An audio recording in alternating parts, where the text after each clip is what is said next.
ڤایرۆسی کۆرۆنای نوێ کۆڤید-19 چییە؟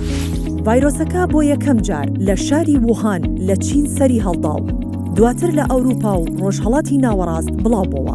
نیشانەکانی ڤایرۆسەکە هەناسەتەنگی و هەوکردنی قورگ و لوتە.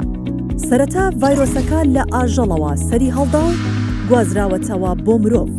گواستنەوەی ئەم ڤایرۆسە لە مرۆڤێکەوە بۆ مرۆڤێکی تر دەبێت لە ڕێگەی پەیوەندی ڕاستەوخۆ و پریشکی پشمین و کۆکە.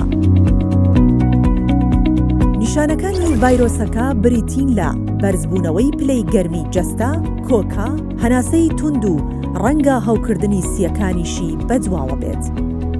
چۆن دەتوانین خۆمان لە ڤایرۆسی کۆرۆنای نوێ بپارێزین؟ دەستشوشتن بە ئاو و سابوون هەر جارێک بۆ ماوەی 20 بۆ 30 چرکە. داپۆشینی دەم و لووت لە کاتی پژمین، باشکوڵاندنی گۆشت و هێلکە، دوورکەوتنەوە لە هەر کەسێک کە کۆکە و پژمینی هەبێت، خۆ بە دوورگرتن لە شوێنە قەرەباڵغ و داخراوەکان. لە کاتی هەستکردن بە هەر یەکێک لە نیشانەکانی ئەم ڤایرۆسە، سەردانی نزیکترین بنکەی تەندروستی بکە. لە کاتی گەشتکردن ئەم ڕێنمایانە جێبەجێ بکە. بەکارهێنانی ماسکی دروست لە کاتی گەشتکردن، دەستنەدان لە دەسکی دەرگا و دیوار.